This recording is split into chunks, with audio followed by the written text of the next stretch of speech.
Hello techies, welcome back to DBC. Lava under 10k segment base பண்ணி ஒரு 5G smartphone எடுத்து வந்திருக்காங்க. Then Lava Blaze 5G அப்படினு சொல்லிட்டு ஃபோன் புதுசு தான், பட் பேர் பழசு. ஆல்ரெடி Lava Blaze 4G இருக்கு, பட் இது Lava Blaze 5G smartphone and under 10k segment இருக்கக்கூடிய 5G ஸ்மார்ட்போனை எடுத்து வந்திருக்காங்க. Then 1 or 2 வீக்ஸ்க்கு முன்னாடியே போஸ்டர்ஸ்லாம் வந்து ரிவீல் பண்ணியிருந்தாங்க. ஃபோன் இப்படி தான் இருக்க போகுது, லைவ் ஈவெண்ட் வந்து இருக்க போது யூடியூப்ல வந்து லைவா நாங்கள் நவம்பர் 2 வந்து லான்ச் பண்றோம் அப்படின்னு சொல்லிட்டு ஃபோனை லான்ச்சும் பண்ணிட்டாங்க. தென் இன்னும் அஃபிஷியல் சேல்ஸ் பெருசா எங்கேயும் தெரியல. ஆனால் ஸ்பெசிஃபைட் பேஸில் பார்த்தோம் அப்படின்னா நம்ம நம்பரையும் அதையும் கொடுத்து லாகின் பண்ண சொல்கிறாங்க. தென் இந்த மாதிரி விஷயங்கள்லாம் இருக்குது. அஃபிஷியல் பேஜில் என்னென்ன ஸ்பெக் இருக்குது அப்படிங்கிறத ஓவரால் வந்து கன்ஃபார்ம் பண்ணிட்டாங்க. இதான்ப்பா ஸ்பெக்கு, கிட்டத்தட்ட ப்ரைஸ் தான் என்ன ஏது அப்படிங்கிற எல்லா டீட்டெயில்ஸும் கொடுத்துட்டாங்க. தென் அண்டர் 10Kல இது உண்மையாகவே ஒர்த்தான ஒரு ஸ்மார்ட் ஃபோனாக தான் லாவா எடுத்துகிட்டு வந்திருக்காங்களா, கன்சிடர் பண்ணலாமா, இல்லை வேணாம் வேறு ஏதாவது ஆப்ஷன் போயிடலாமா, இந்த மாதிரி உங்களுக்கு இருக்கக்கூடிய டவுட்ஸ் எல்லாமே சேர்த்து அதை என்னோட பாயிண்ட் ஆஃப் வியூலேருந்து அதை ஒரு கிளியரான ஒரு வீடியோ உங்களுக்கு கொடுக்கலாம் அப்படின்னு சொல்லிட்டு தான் இந்த ஒரு வீடியோ பார்த்து முடிச்சுட்டு உண்மையாகவே யூஸ்ஃபுல்லாக இருக்குன்னு நினச்சிங்கன்னா மறக்காமல் வீடியோக்கு ஒரு லைக் கொடுத்துட்டு சேனலை சப்ஸ்கிரைப் பண்ணி வச்சுக்கோங்க. ரெகுலராக இந்த மாதிரியான அப்டேட்ஸ் நீங்கள் பார்க்கலாம். லாவாவோட இந்த Blaze 5G smart phone overall look தான் அப்படின்னு கன்ஃபார்ம் பண்ணிட்டாங்க. ஒரு பாக்ஸியான பேட்டர்ல நல்லா இருந்தது. ஃப்ரண்ட் பார்த்தோம் அப்படின்னா சென்டர் பஞ்ச் ஹோல் இருக்கிற மாதிரியான கொஞ்சம் பெஸ்லாம் கம்மியாக இருக்கிற மாதிரி ஒரு டிஸ்பிளே கொடுத்துருந்தாங்க வைட்ரா. பேக்ல இருக்கக்கூடிய கேமராஸ் அப்படின்னு பார்த்தோம்னா 2 கேமரா செட் பண்ணியிருக்காங்க. இந்த டிசைன் ஆக்சுவலாக பார்த்தோம் அப்படின்னா ரியல்மியோட சீரிஸ் பார்த்து அப்படி இன்ஸ்பயர் ஆன மாதிரி இருக்கு. பட் ஓகே, கொஞ்சம் நீட்டாக கொடுத்துருந்தாங்க. ஒரு 2-3 colour options, black and light green and white இந்த மாதிரியான கலர் ஆப்ஷன்ஸோட எடுத்துட்டு வராங்க. பார்க்கறதுக்கு கொஞ்சம் டிஃப்ரெண்டாகவும் இருந்தது. ஃபோன் பார்க்க ஓவரால் நல்லாவே. ஃபோனோட டிஸ்பிளே பார்ட் அப்படின்னு வரும்போது 6.58 இன்ச்சஸ் இருக்கக்கூடிய HD+ ஸ்க்ரீனாக எடுத்துகிட்டு வந்திருந்தாங்க. LCD ஸ்க்ரீனாக எடுத்துகிட்டு வந்திருந்தாங்க. தென் இது வந்து ஒரு ஃபுல் HD டிஸ்பிளேவாக கொடுத்துருந்தா இன்னும் பாயிண்ட் பண்ணி சொல்கிற அளவுக்கு டிஸ்பிளே ரொம்ப நல்ல டிஸ்பிளேன்னு சொல்லியிருக்கலாம். பட் இது ஒரு HD+ டிஸ்பிளே தான்.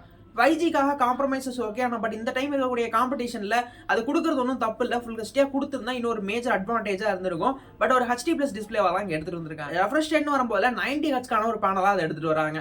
தென் இது கூட ஓகே தான். 120 ஹெச் கொடுக்கல அப்படின்னாலும் 90 ஹெச் பேனல் அப்படிங்கிறது ரொம்ப ஒரு டீசென்ட் அவுட்புட் அப்படி தான் கன்சிடர் பண்ணலாம். அண்ட் இண்டோர் அவுட்டோர் பர்ஃபார்மன்ஸ்க்கு ரொம்ப ரீசனபிளாக தான் இருக்கிற மாதிரியான ஒரு டிஸ்பிளே செக்மெண்ட். அவுட்டோருக்கு பெருசாக நல்ல எக்ஸ்பீரியன்ஸ்னு நான் சொல்ல மாட்டேன். பட் இண்டோர் பர்ஃபார்மன்ஸ் அப்படின்னு வரும்போது டிஸ்பிளேயோட குவாலிட்டி ஓவரால் ஓகே. பெசல்ஸும் பெருசாக ஒன்றும் இடிக்கல. 91% வந்து ஸ்க்ரீன் ரேஷியோ அச்சீவ் பண்ணியிருக்காங்க. ஒரு ஃபுல் வைட்ரான பெரிய ஸ்க்ரீன் வந்து எக்ஸ்போர்ட் பண்ணுறீங்க அப்படிங்கிற பட்சத்தில் ஒன் ஆஃப் த நல்ல ஸ்க்ரீன் வந்து கொடுத்துருக்காங்க. அது அண்டர் 10K செக்மெண்ட்டில் கன்சிடர் பண்ணலாம். ஒன்றும் ரொம்பலாம் மோசம் கிடையாது. பட் சின்ன சின்ன விஷயங்கள் இன்னும் கொஞ்சம் பெட்டர் பண்ணி தான் நல்லா இருந்துட்டு வராங்க. தென் அது போக இவங்களோட OS ரொம்ப ஒரு ஸ்லீக் அண்ட் ஆன்லைன் கிடைக்கும். பெருசாக ப்ளோட்வேர்ஸ் ஆப்ஸ் இல்லை, ப்ரீ இன்ஸ்டால் ஆப்ஸ் இல்லை. இருந்தாலும் கூட பெருசாக நமக்கு மோட்டோக்கு அப்புறம் ஒரு ஸ்டாக் ஆண்ட்ராய்ட் ஃபீல் பண்ணுறோம், பெருசாக தொல்லை இருக்கக்கூடாது, ஆப்ஸோட இஷ்யூஸ் இருக்கக்கூடாது அப்படின்னா இவங்க கிட்ட அது ஒரு நல்ல ஆப்ஷனாக சூஸ் பண்ணுறாங்க. மோட்டோ தவிர்த்து இன்னொரு பிராண்ட் கிட்ட இருந்து இந்த ஸ்டாக் ஆண்ட்ராய்ட் ஃபீல் வந்து நமக்கு கிடைக்குது அப்படின்னா லாவா, அது வந்து ஒரு மேஜர் பாசிட்டிவாக இருந்தது. Then user experience one of the பெஸ்ட்னு சொல்லலாம். அது மட்டும் இல்லாமல் இன்னொரு விஷயம் ப்ராமிஸும் பண்ணியிருந்தாங்க. தென் ஆண்ட்ராய்டு அப்டேட் பார்த்தோம்னா நாங்கள் ஆண்ட்ராய்ட் 13 தரோம். ஆண்ட்ராய்ட் 14க்கான அப்டேட்டும் உங்களுக்கு கிடைச்சிரும். அது போக 2 வருஷத்துக்கான செக்யூரிட்டி அப்டேட்ஸும் நாங்கள் மெயின்டைன் பண்ணிக்குவோம் அப்படிங்கிறது இந்த கிளைமிங்ஸ் உண்மையாகவே நல்லா இருந்தது. லாவா கிட்ட இப்போ இருக்கக்கூடிய மற்ற பிராண்ட்ஸை விட லாவா கிட்ட கொஞ்சம் அட்வைட் பண்ணுற மாதிரியான விஷயங்கள்ல இதுவும் ஒன்றுன்னு சொல்லலாம். ஏன்னா ஒரு பிராண்டை நம்ம ஏன் சூஸ் பண்ணுறோம் அப்படின்னா அதோட சர்வீஸ் பெட்டராக இருக்கும் அப்படிங்கிறதுக்காக தான். அந்த விதத்தில் லாவாவோட இந்த ஸ்டெப் அப்ஸ் வந்து உண்மையாகவே நல்ல ஒரு விஷயம் தான். அண்ட் 2 வருஷத்துக்கான செக்யூரிட்டி அப்டேட்ஸ் கொடுக்குறது அப்படிங்கிறது பாசிட்டிவ் மைண்ட் செட்டை கிரியேட் பண்ணுற மாதிரி இருந்தது. மற்ற பிராண்டோட இதை கொஞ்சம் அட்ரஸ் பண்ணி சொல்கிறதுக்கும் அது ஒரு நல்ல ஆப்ஷனாகவும் எனக்கும் தோணுச்சு. லாவாவோட பிளேஸ் 5G ஸ்மார்ட் ஃபோனில் கேமரா அப்படின்னு வரும்போது ஒரு பிரைமரியாக 50 மெகாபிக்சல் பர்ஃபார்ம் பண்ணது. செகண்டரியாக இருக்கக்கூடிய கேமரா ஒரு டெப்த் சென்சார், அதை விட்டுருவோம். பிரைமரியாக இருக்கக்கூடிய சென்சார் பொறுத்த வரைக்கும் மோஸ்ட் தென் எல்லாத்தையுமே கவர் பண்ணியிருக்கோம் அப்படிங்கிற கிளைமிங்ஸ் இருக்குது. நைட் மோட் ஃபோட்டோகிராஃபிஸ் எடுக்க முடியும். பட் நைட் மோட்னா எந்த அளவுக்கான விஷயங்கள் இருக்கும், எந்த அளவுக்கு நாய்ஸ் ரெடியூஷன்ஸ் இருக்கும், ஃபோட்டோஸை பற்றி அந்த அளவுக்கு ஒரு டீட்டெயில்ஸ் இல்லை. பட் ஓகே, ஓரளவுக்கு நைட் மோட் அப்படிங்கிறத கிளைம் பண்ணுறாங்க. டீசெண்டாக அப்ரோச் இருக்கும்னு எதிர்பார்க்கலாம். Bro modes and Panama usage இந்த மாதிரியான விஷயங்களும் கேமராஸில் இருக்கும். இந்த 10K செக்மெண்ட் போகும்போது பெருசாக மிஸ் ஆகக்கூடிய விஷயங்கள் இந்த ப்ரோ மோடில் இருக்கக்கூடிய கேமரா ஃபீச்சர்ஸ், இந்த ஸ்லோ மோஷனு, டைம் லேப்ஸ் இதெல்லாம் மிஸ் ஆகும். பட் இதில் அதெல்லாம் வந்து கொடுத்துருக்காங்க. அது வந்து ஒன் ஆஃப் த நல்ல விஷயமா தான் ஃபீல் ஆச்சு. கேமரா மோஸ்ட் ஸ்பெக் எல்லாமே வந்து கேமராஸில் கொடுத்துருக்காங்க. அண்ட் செகண்டாக இருக்கக்கூடியது போர்ட்ரேட் சென்சார். அது வந்து நமக்கு இந்த போர்ட்ரேட் மோட் கேமரா யூஸ் பண்ணி எடுக்கிறதுக்கு யூஸ்ஃபுல்லாக இருக்கும் அப்படின்னு சொல்கிற மாதிரி இருந்தது. அண்ட் நமக்கு 1080pல 30 FPS வரைக்கும் ஸ்டெபிலிட்டியாக வீடியோஸ் எடுத்துக்க முடியும் அப்படின்னு கிளைம்ஸ் இருக்குது. பட் ஸ்டெபிலிட்டி பற்றி இந்த OSக்கான ஸ்டெபிலிட்டி இருக்கா, அந்த மாதிரியான பெரிய கிளைமிங்ஸ் எங்கேயும் பார்க்கல. தென் பொறுத்த வரைக்கும் ஒரு டீசென்ட் கேமரா அப்ரோச் இருக்குது அப்படிங்கிறத எடுத்துக்கலாம். செல்ஃபிஸும் ரொம்ப பெரிய அட்வான்டேஜ்லாம் இல்லை. ஒரு 8 மெகாபிக்சல் செல்ஃபி தராங்க. அண்ட் ஃபேஸ் லாக் சப்போர்ட்ஸ் இருக்குது. அந்த வகையில் பார்த்தோம் அப்படின்னா கன்சிடர் பண்ணலாம். ரொம்ப பெருசு இல்லை. ஏன்னா ஒரு 15K வரைக்குமே அவ்வளோதான் கொடுக்குறாங்க. 15K பட்ஜெட் ஸ்பெண்ட் பண்ணுற வரைக்குமே இந்த 8 மெகாபிக்சல் அப்படிங்கிறது ரொம்ப அதான் சுற்றிக்கிட்டு இருக்கு. 5Gங்கிறனால மோஸ்ட் காம்ப்ரமைஸாக அதுவும் பண்ணியிருக்காங்க. பட் லாவா அது இல்லாமல் ஒரு சின்ன அட்டம்ப்டாக ஒரு 13 மெகாபிக்சல் இந்த மாதிரிலாம் தான் ட்ரை பண்ணியிருந்தாங்கன்னா கொஞ்சம் பெட்டர் ஒரு அட்மையர் பண்ற மாதிரி இருந்திருக்கும். பட் அதை இங்க பண்ணல. ஓகே, ஒரு நார்மலா இவங்களுமே மற்ற பிராண்ட் பண்ற விஷயங்களே தான் இங்கேயுமே இவங்களும் பண்ணிடுறாங்க. ஃபோன்ல பேட்டரிஸ்னு வரும்போது 5000 mAh வந்து பேட்டரி கொடுத்துட்றாங்க. ஃபாஸ்ட் சார்ஜிங்க்கு 18 வாட்ஸ்க்கான ஃபாஸ்ட் சார்ஜிங் சப்போர்ட்டும் கொடுத்துட்றாங்க. ஓவரால் போதும் அப்படிங்கிற லெவலுக்கு இருந்ததுன்னு சொல்லலாம். ரொம்ப எக்ஸ்ட்ரீமாவும் எதுவும் டச் பண்ணல, ரொம்ப ரொம்ப லோ எண்டாகவும் போகாமல் கொடுத்துருந்தாங்க. அண்ட் டைப் சி சப்போர்ட்டும் கொடுத்துருக்காங்க. அந்த வகையில் பார்த்தோம் அப்படின்னா fast charging okay, and 5000 mAh okay. எப்படி பார்த்தாலும் 1 மணி நேரம் ஆகும்னு நினைக்கிறேன். 45 to 60 minutes இந்த லெவலுக்குள்ள வந்து ஃபோன் ஃபுல் சார்ஜ் ஆயிரும் அப்படிங்கிற சில கிளைமிங்ஸ் பார்க்க முடிஞ்சது. தென் ஓவரால் இதான் விஷயங்களா இருந்தது ஃபாஸ்ட் சார்ஜிங்க்கு. 5G ஃபோன் என்ன மாதிரியான பர்ஃபார்மன்ஸ் பார்ட் இருக்கு, என்ன மாதிரி பர்ஃபார்ம் பண்ணும், கேமிங் மற்ற மாதிரி விஷயங்கள்லாம் என்ன அப்படின்னு கேட்கும் போதுல இதில் இருக்கக்கூடிய ப்ராசஸர் டிமென்சிட்டியோட 6020. ஆக்சுவலாக இன்னைக்கு நீங்கள் அஃபோர்டபுளான ஒரு 5G போறீங்க அப்படின்னா கண்டிப்பாக இந்த தான் ஸ்னாப் டிராகனை விட அஃபோர்டபுளாக வந்து இங்கே தான் கொடுக்குறாங்க. ஸ்னாப் டிராகனில் 480 இருக்கு, பட் அதை விட இது கொஞ்சம் பெட்டர் பர்ஃபார்மன்ஸும் இருக்கும், அதே நேரத்தில் கொஞ்சம் சாட்டிஸ்ஃபைடு. டிமென்சிட்டி 700ஓட ஒரு மறு அவதாரம் தான் இந்த 6020. மோஸ்ட் இந்த செக்மெண்ட் ஒரு மிட் ரேஞ்ச் லெவலில் இந்த ப்ராசஸர் வந்து இருந்திருக்கு. அதனால மிட் லெவல் கேமர்ஸ்க்குமே இது சூட்டபுளாக இருக்கும். அதுவும் வந்து நம்ம இங்கே சொல்லக்கூடிய விஷயமா இருந்தது. அண்ட் 6020 பர்ஃபார்மன்ஸ் ஓரியன்டாகவுமே கன்சிடர் பண்ணக்கூடிய ஒரு சிப் தான். உங்களுக்கு இந்த செக்மெண்ட்ல இருக்கக்கூடிய நிறைய ஃபோன்ஸில் ரியல்மியோட நேசரோ 60 ஆகட்டும், இன்னும் நிறைய ஃபோன்ஸில் இந்த சிப்பு தான் எடுத்துகிட்டு வராங்க மோஸ்ட் அஃபோர்டபுள் 5Gக்காக.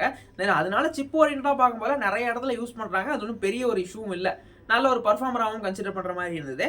அதே நேரத்தில் இங்கே பார்த்தோம் அப்படின்னா இந்த ரேம் அண்ட் ஸ்டோரேஜ், ரேமை பொறுத்த வரைக்கும் பேஸ் வேரியன்ட் 4GB இருக்கிற மாதிரியான ரேம் வேரியன்ட் எடுத்துகிட்டு வராங்க. 464GB ஸ்டோரேஜோட UFS 2.2 ஸ்டோரேஜ் டைப்பும் இருக்குது. அதே மாதிரி எக்ஸ்ட்ரீமாக பார்த்தோம் அப்படின்னா 8GB ரேம் 128GB ஸ்டோரேஜ் இருக்கிற மாதிரியான ஒரு வேரியன்ட் ஆஃபர் பண்ணுறாங்க. அந்த 4GB எனக்கு தெரிஞ்சு போதும். உங்களுக்கு 5G தான் கான்செப்ட் அப்படின்னா 4GB போதும், பட் இன்னும் கொஞ்சம் பர்ஃபார்மிங் எல்லாம் வேணா 8GB ரேம் வரைக்கும் கன்சிடர் பண்ணுற மாதிரி இருக்கும். அண்ட் ப்ரைஸுமே அதுக்கு ஏற்ற மாதிரி டிஃபைர் ஆகுது. இப்போ வரைக்கும் பார்த்தோம் அப்படின்னா பேஸில் சேல்ஸுக்கான நான் பார்க்குற வரைக்கும் சேல்ஸ் வந்து ஸ்டார்ட் ஆகலை.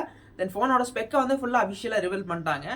நம்ம லாகிங் பண்ணலாம், ப்ரீ புக்கிங் பண்ணலாங்கிற மாதிரியான விஷயங்கள் போயிட்டு இருந்தது. ப்ரைஸ் அப்படின்னு வரும்போது ஸ்டார்டட் ஃபார் 999 அப்படின்னு போட்டிருந்தாங்க. ஸ்டார்டட்னா பேஸ் வேரியன்ட் தான் அப்படியுமே ஸ்டார்டடாக இருக்கும். அப்படி பார்த்தோம்னா 4GB ரேம் 64GB ஸ்டோரேஜ் இருக்கக்கூடிய வேரியன்ட் நமக்கு வந்து ஸ்டார்டட் ப்ரைஸ் 10,000 அப்படிங்கிற மாதிரியும் இருக்க வாய்ப்பு இருக்குது. அண்ட் செகண்ட் இருக்கக்கூடிய வேரியண்டோட ப்ரைஸ் எக்ஸ்பெக்டட் ஒரு 12,000 வரைக்கும் இருக்கலாம். அதாவது 8128 அந்த ஸ்டோரேஜுக்காக ஒருவேளை 1000 to 1500 அதுக்கு வந்து எக்ஸ்டபிள் ரேட்டாக இருக்கலாம் அப்படிங்கிற என்னோட ஒரு அசம்ஷன் இருக்கு. தென் இதுதான் ஓவரால் இந்த லாவாவோட பிளேஸ் 5G ஸ்மார்ட் ஃபோன். தென் இந்த ஃபோனை கன்சிடர் பண்ணலாமான்னு கேட்டால் நீங்கள் 10Kல 5G தான் உங்களுக்கு ஆப்ஷனபிள் அப்படின்னு கேட்டால் நல்ல ஆப்ஷன். ஏன்னா security update, Android update, service நல்லா இருக்கு. ரீசெண்ட் டைம்ஸில் ராவா நல்ல ஸ்மார்ட் ஃபோன்ஸை கொடுத்துட்ருக்காங்க. அந்த வகையில் கண்டிப்பாக கன்சிடர் பண்ணலாம். பட் எனக்கு 10K விட இன்னொரு 1000-2000 சேர்த்து வந்து ஸ்பெண்ட் பண்ண முடியும்னா ஆப்ஷன்ஸ் நிறையா இருக்குது. நான் இல்லைன்னு சொல்ல மாட்டேன். இன்னும் கொஞ்சம் பெட்டரான ஆப்டிமைசேஷன், இன்னும் கொஞ்சம் பிராண்ட் ஓரியன்டாக பிராண்ட் கான்ஷியஸாகவும் போக முடியும். ஏன்னா இன்னைக்கு மார்க்கெட்டுக்குள்ளே இந்த 10 to 15Kக்குள்ளே நிறைய ஆப்ஷன்ஸ் இருக்குது. இன்னும் ஸ்பெக் ஓரியன்டாகவும் பயங்கரமாக இருக்குது. ஏன் அப்படின்னா நீங்கள் ஒரு 2000-3000 அதிகமாக ஸ்பெண்ட் பண்ணுற மாதிரி இருந்தீங்கன்னா ரெட்மியோட 11T 5G ஸ்மார்ட் ஃபோன் இருக்குது. அது பார்த்தோம்னா டிமென்சிட்டியோட 810 பர்ஃபார்ம் பண்ணுது. அதே நேரத்தில் உங்களுக்கு லாவா இதுலேயே பார்த்தோம் அப்படின்னா நமக்கு ரியல்மி இருக்குது. ரியல்மியெல்லாம் இன்னுமே கொஞ்சம் ஸ்பெக் ஓரியன்டாக நிறைய விஷயங்கள்லாம் இருக்கிற மாதிரிலாம் பண்ணியிருக்காங்க. தென் உங்களுக்கு 10,000 தான் ப்ரியாரிட்டி. எனக்கு 10,000 ரூபா தான் வந்து அதுக்கு மேலே ₹1 கூட நான் ஸ்பெண்ட் பண்ண ரெடியாக இல்லை அப்படின்னா இது சூஸ் பண்ணலாம். ஏன்னா உங்களுக்கு அண்டர் 10,000ல ஒரு 2-3 ஆப்ஷன்ஸ் ரொம்ப வந்து ப்ரமோட் பண்ணுற மாதிரி இருக்குது, அப்படிலாம் இல்லை. தென் இருக்கிறது கூடியெல்லாம் கொஞ்சம் நம்புற மாதிரியான ஆப்ஷனை மட்டும் தான் நான் சஜஸ்ட் பண்ணுறேன். ஓவரால் இந்த விஷயங்கள் தான். பட் நீங்கள் கொஞ்சம் எக்ஸ்ட்ரா ஸ்பெண்ட் பண்ண ரெடியாக இருந்தீங்க அப்படிங்கிற பட்சத்தில் நல்ல ஆப்ஷன்ஸ் இருக்கதா செய்து இல்லைன்னா சொல்ல முடியாது.